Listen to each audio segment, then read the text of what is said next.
Hello everyone.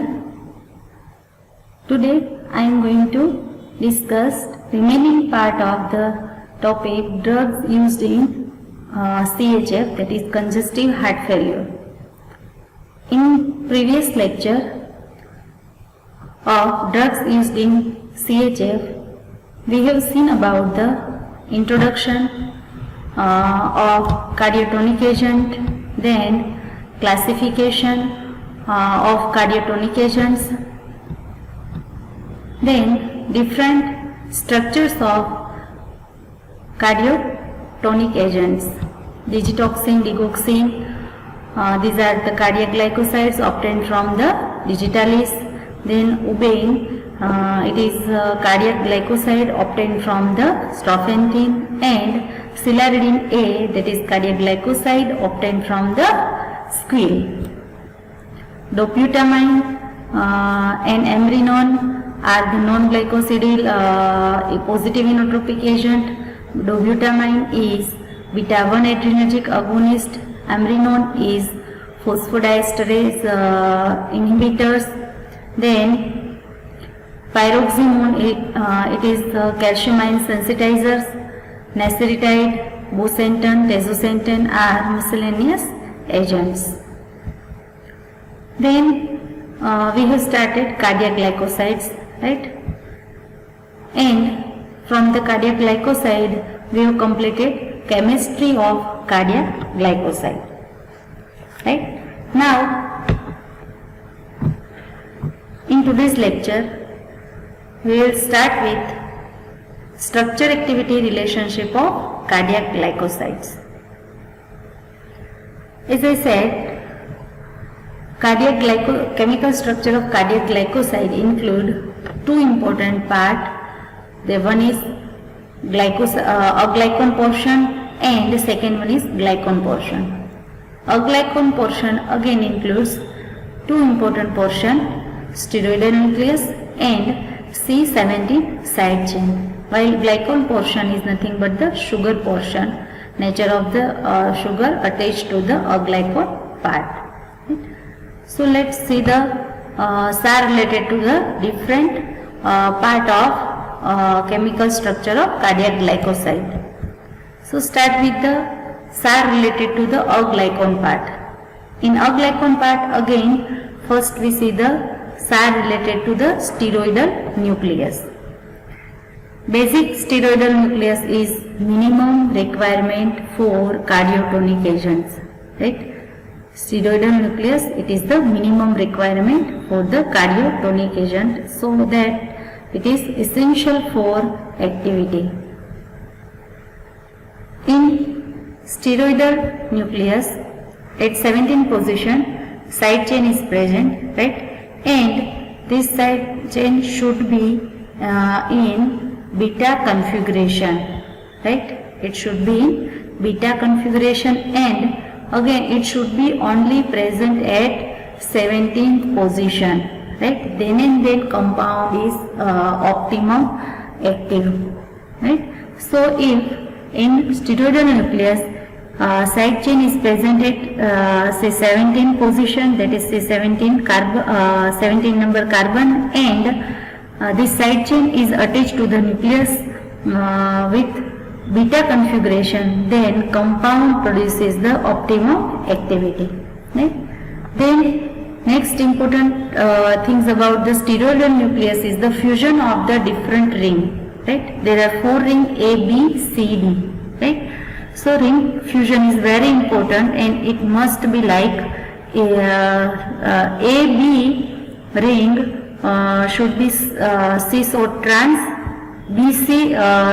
CD ring fusion may be cis-O trans, but BC ring fusion must be trans, right? As we see in chemistry of digitalis or cardiac glycoside, right? And especially digitalis cardiac glycoside, AB ring is cis-fused, CD ring is also cis-fused, but BC ring is transfused, right? In other glycoside, AB ring may be transfused, CD ring may be transfused, but BC ring must be transfused, right? So in short, Fusion of the AB ring may be cis-O trans.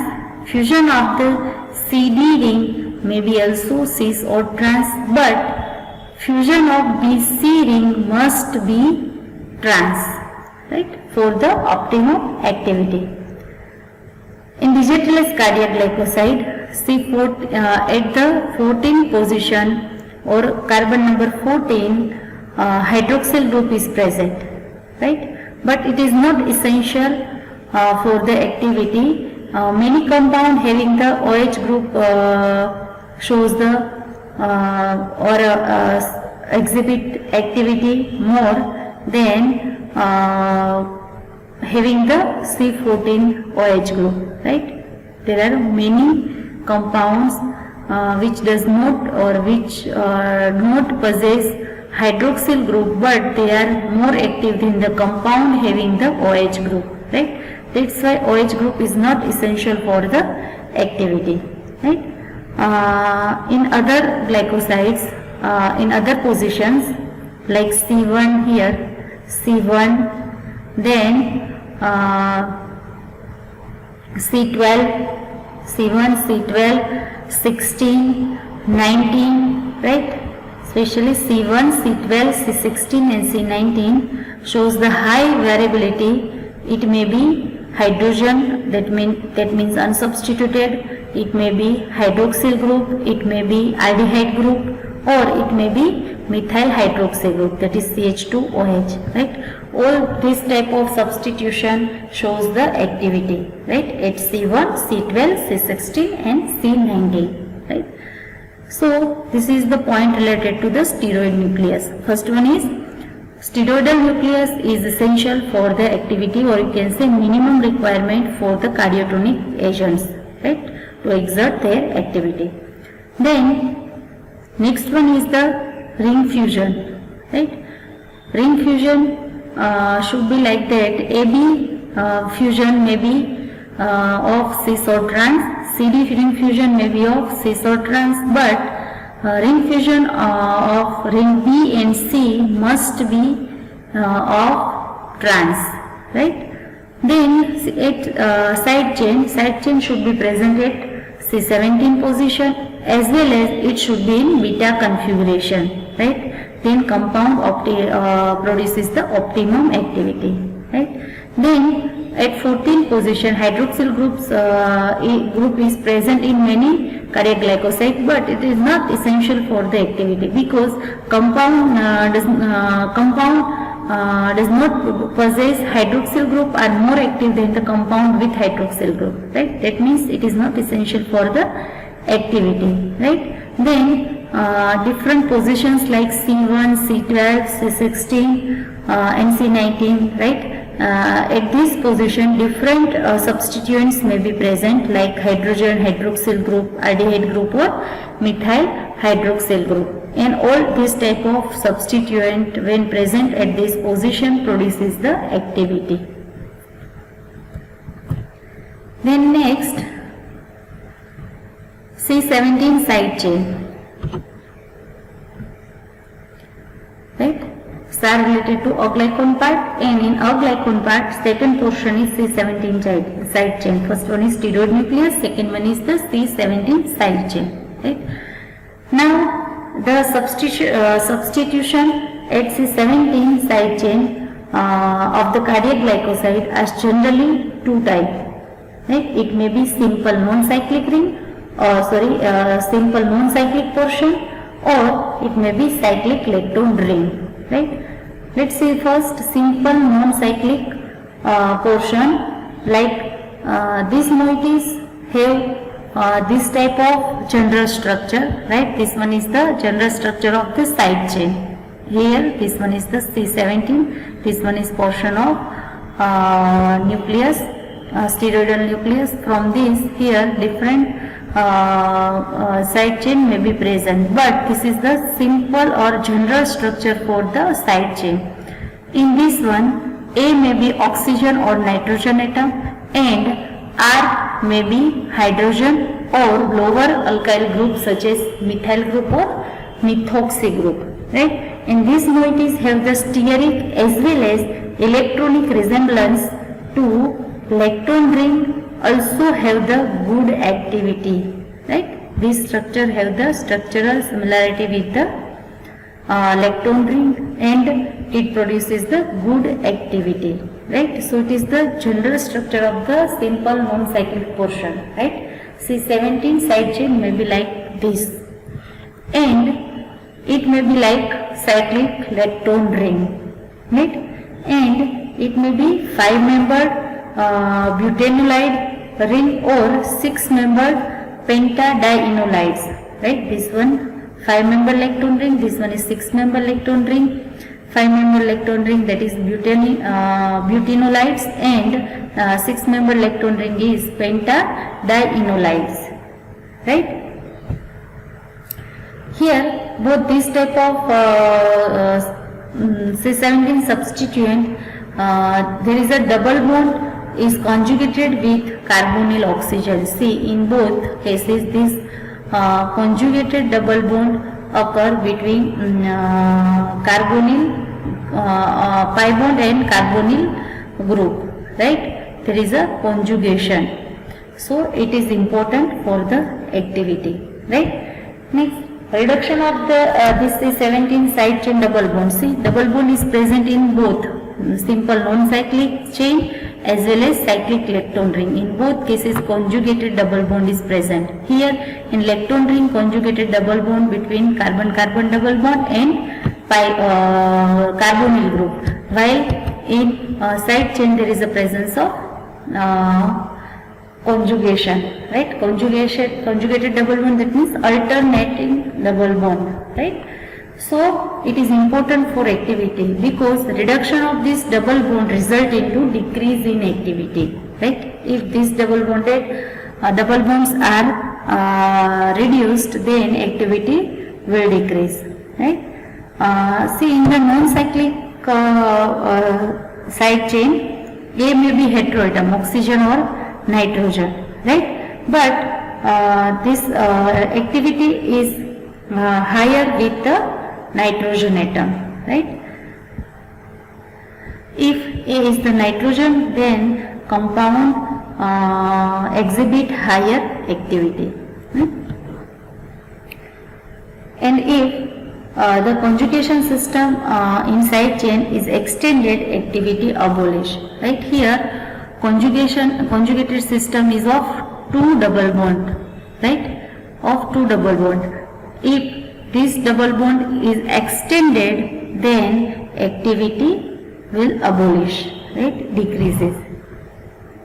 The molecule dipole is an important parameter because hydrogen bonding is important in the drug enzyme interaction, right? And hydrogen bond formation is also depend on the molecule dipole or polarity of the molecule, right?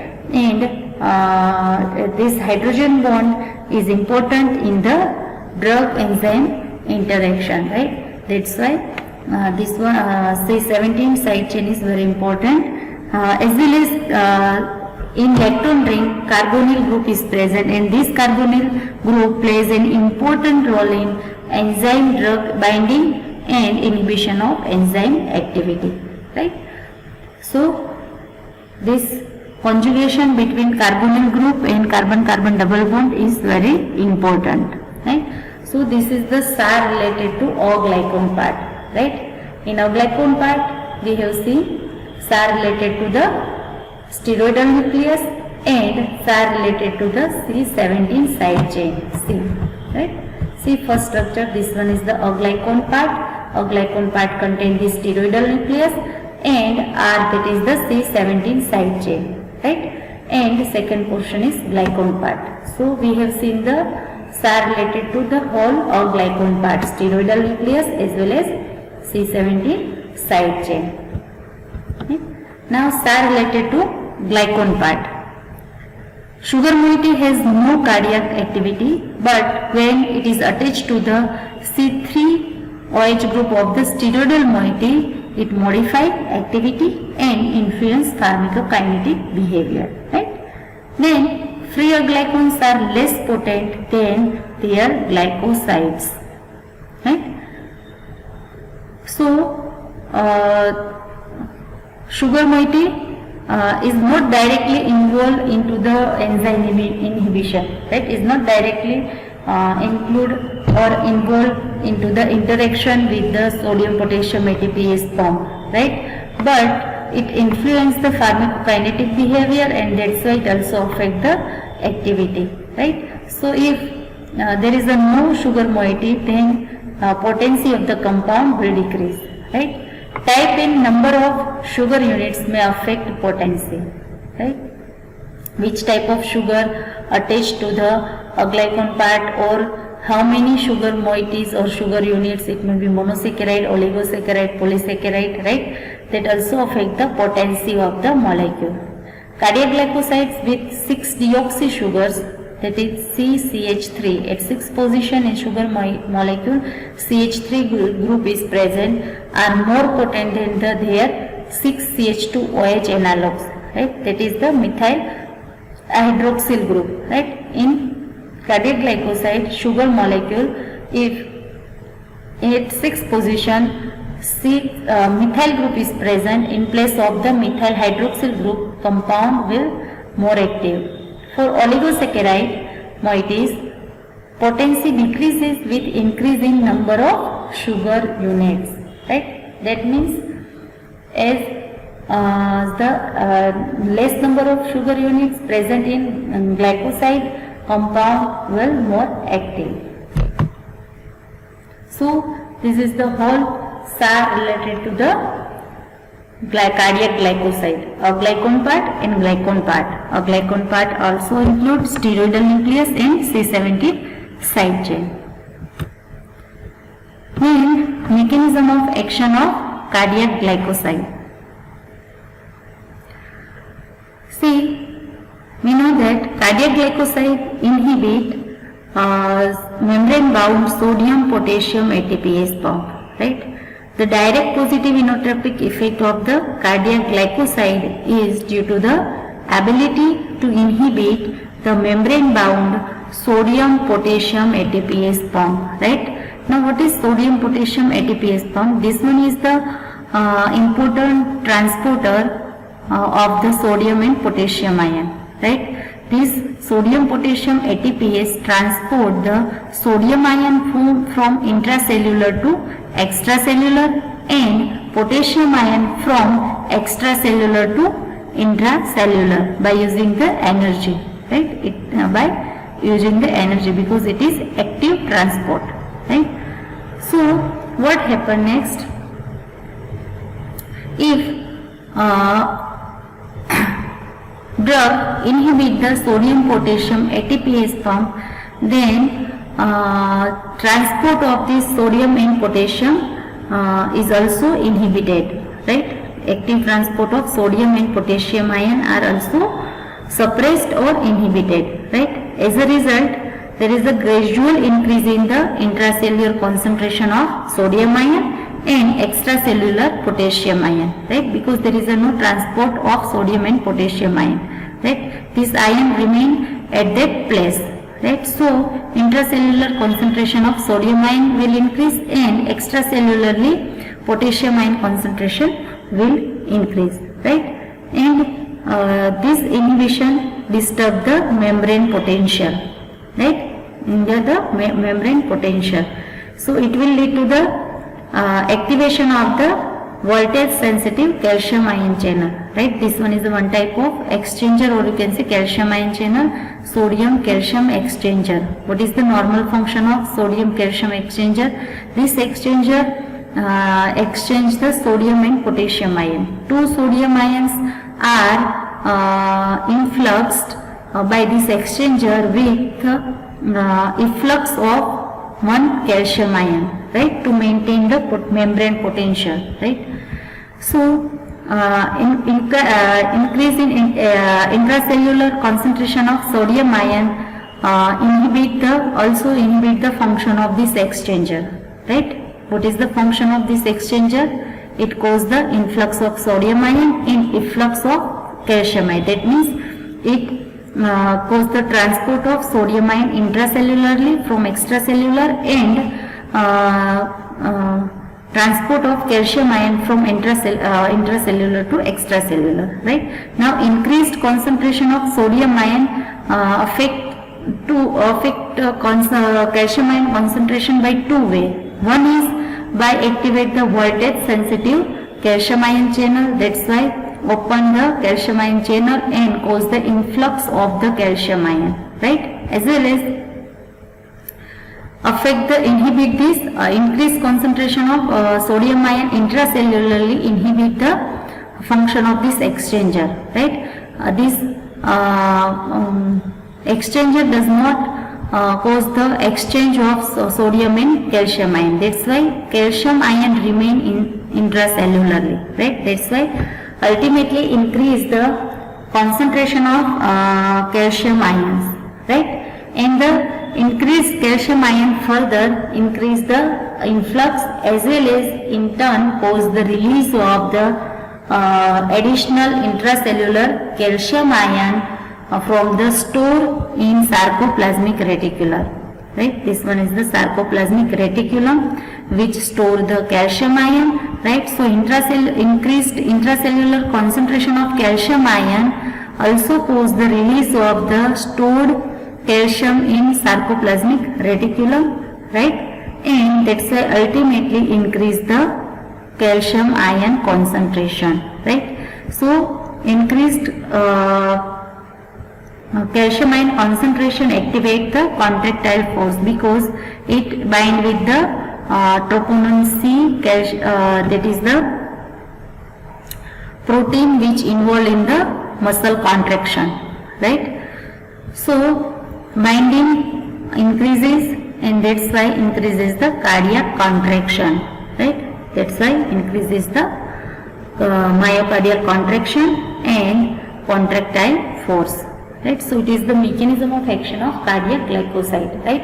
So in short, cardiac glycoside increases the force of contraction or myocardial contraction by inhibiting the sodium potassium ATPase pump, right? This pump is inhibited, that will lead to the increased intracellular concentration of the sodium ion and increased extracellular concentration of the potassium ion, right? That's why it will lead to the disturbance in the membrane potential, and that's why activate the voltage sensitive calcium ion channel and cause the influx of the calcium ion. It will lead to the increase in intracellular concentration of calcium ion, and increased concentration of calcium ion leads to the release of the calcium ion from the store in sarcoplasmic reticulum and ultimately increase the calcium ion concentration inside the cell. That's why increases the binding with the protein which are involved into the muscle contraction, that is troponin C, right? And that will lead to the increase in cardiac contraction. Next, therapeutic uses. Congestive heart failure. It is used in congestive heart failure as well as in atrial arrhythmias including atrial flutter and atrial fibrillation. Also used to manage the disease condition proximal tachycardia. Adverse effects. The cardioglycosides have the low therapeutic safety margin. It produces the different adverse effect, right? It may be cardiac adverse effect or extracardiac, that means other than the hearts, right? Extracardiac adverse effects include anorexia, nausea, vomiting, abdominal pain, gastric irritation, mental confusion, vision disturbance, etc. While cardiac adverse effects includes arrhythmia, vascular tachycardia, cardiac toxicity, etc. Next one is beta-1 adrenergic receptor agonist.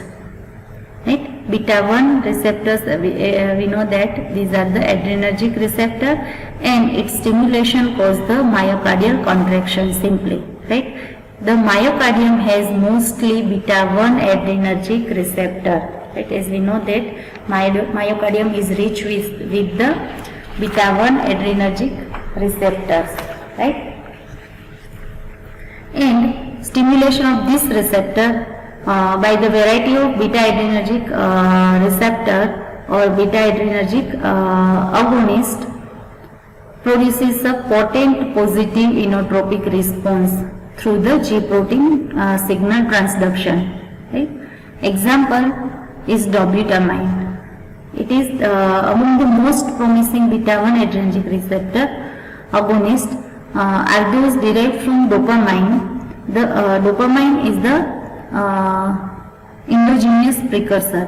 Dobutamine is derived from the dopamine, and dopamine is the endogenous precursor or to the precursor to the norepinephrine or adrenaline, right? And dopamine is itself potent stimulator of beta-1 adrenergic receptor, but it results in many of the undesirable side effects. Right? That's why the new analog of the dopamine have been developed and they retain the potent inotropic effect, but possess fewer side effects. Dopamine is used in acute congestive heart failure and right ventricular failure. Beta-1 adrenergic receptors are situated at the myocardial muscles, and it is G protein coupled receptor. Right? Beta-1 adrenergic receptor produces their effect through G protein signal transduction mechanism.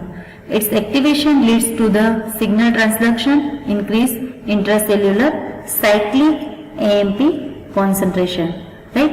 And this leads to the cascade of events that ultimately produce an increase in intracellular calcium ion concentration, right?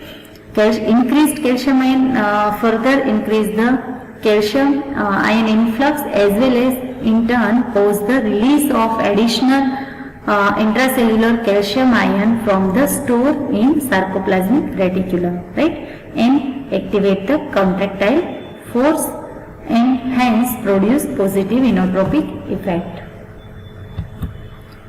Next one is phosphodiesterase inhibitors. These agents act on phosphodiesterase enzyme, especially its isomer phosphodiesterase 3, right? So this agent cause competitive inhibition of phosphodiesterase enzyme, right, and produces the positive inotropic response, right? Examples are amrinone and milrinone. These are the chemically bipyridine derivative. Amrinone, milrinone are the bipyridine derivative which contain 2 pyridine ring. That's why it is known as the bipyridine derivative, right?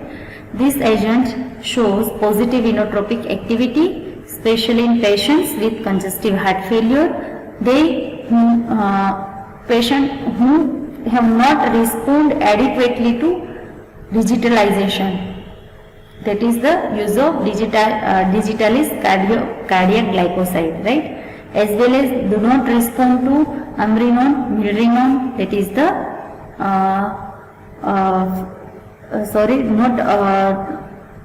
dobutamine, right? Then amrinone and milrinone increase the resting cardiac output, right? As well as they decrease the left atrial pressure and systemic vascular resistance. They are suitable for the treatment of heart failure.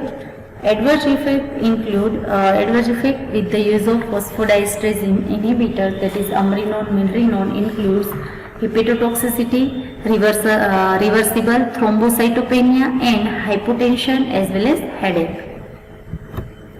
Then calcium ion sensitizers. These are chemically aryl imidazolone derivative. In structure we have seen that they are imidazolone containing compound, and imidazolone ring is attached with the aryl group. That's why aryl imidazolone derivative, right? They are used in the treatment of congestive heart failure. These are recently drugs having ability to increase the approach of calcium ion towards contractile protein in myocardial muscles, right? These drugs, these drugs enhance the accessibility of calcium ion to the cardiac contractile protein, right, by chelating with calcium and delivering it to the active site, right. First, this agent cause the chelation with the calcium ion and take it to the contractile muscles, and at that it delivered to the active site, right. So drugs have ability to increase the approach of calcium ion towards the contractile protein, right. So it how it does happen? First, drug make the chelate or cause the chelation with the calcium ion, then it transport this chelate to the active protein, that is contractile active protein, right, and at that site it delivers the calcium ion. They increase the cardiac contractility and force of contraction. For example, pyroximone and phenoximone.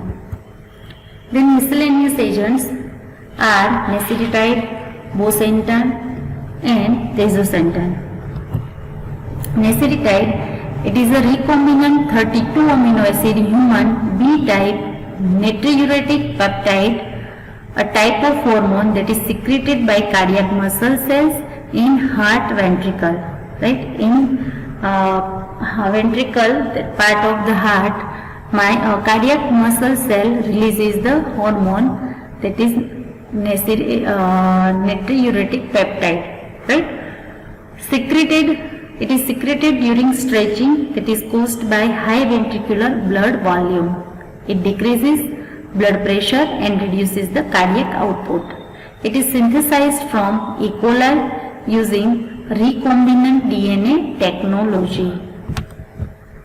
Mechanism of action of nesiritide, it binds to particular guanylate cyclase receptor of vascular smooth muscles and endothelial muscles of the heart, right, and it leads to the increase in intracellular concentration of cyclic GMP, which dilates the veins and arteries and cause the smooth muscle relaxation. Uses, it helps in cardiovascular fluid homeostasis by causing smooth muscle relaxation. It is used in the treatment of congestive heart failure at rest or least activity. It helps in vasodilation, natriuretic and diuresis. Natriuretic, that means uresis, that means natriuresis, that means cause the excretion of the sodium ion. Bosentan, it is a dual endothelin receptor antagonist used in the treatment of pulmonary arterial hypertension. It is metabolized in the liver by the enzyme cytochrome P450 and gives 3 pharmacologically active metabolites, right. So metabolites of the bosentan are pharmacologically active. It must be stored in closed container and should be protected from light. Mechanism of action, it is the competitive antagonist of endothelin 1 at the endothelin A and endothelin B receptors, right. Endothelin A, ETA and ETB are the receptors, and endothelin 1 is the agonist for these receptors. So our drug bosentan acts as antagonist on this receptor, right. Binding of endothelin, normally binding of endothelin 1 to ETA, that is endothelin A receptor, cause the constriction of pulmonary blood vessels, right. In normal condition, endothelin 1, that is agonist for the receptor ETA as well as ETB. So when this agonist endothelin 1 bind with ETA receptor, it will lead to the constriction of pulmonary blood vessels, right. And binding of endothelin 1 to the ETB receptor leads to the vasodilation and vasoconstriction of vascular smooth muscles, right. It blocks both. Bosentan, our drug, blocks the both receptor ETA and ETB receptors and does not bind with bind to endothelin 1. Endothelin 1 cannot bind with these receptors, right? Because our drug bosentan bind with both receptor ETA and ETB, and it blocks the receptors. That's why now endothelin 1 cannot bind with these receptors. That's why inhibition of this type of activity. Uses: it causes birth defects. See, first here a bosentan block both receptor, but it has the greater effect on ETA receptor, right? That's why causing a total decrease in pulmonary vascular resistance, right? Then uses: it causes birth defects, so that should not be taken by pregnant women. It causes liver damage, as well as it has high risk of causing edema, decreasing sperm counts, decreases in hemoglobin, etc. Right? Very common adverse effects include which is seen in more than 10% of people. Right? Very common adverse effect which is seen in more than 10% of people. Right? Include headache, elevated transaminase enzymes, and edema. Common adverse effects which is seen in people 1 to 10%, right? Include anemia, reduced hemoglobin, hypersensitivity, reactions, skin inflammation, itchiness, red skin, heart palpitations, diarrhea, etc. Tezosentan, it is not non-selective ETA and ETB receptor antagonist. That means it also blocks the both receptor ETA and ETB receptor. It acts as a vasodilator, and it was designed as a therapy for patients with acute heart failure. Recent studies have shown that, however, tezosentan does not improve dyspnea. Dyspnea, that means shortness of breath, right? Or reduce the risk of fatal or non-fatal cardiovascular events. So here our topic cardiotonic agent is completed. Thank you.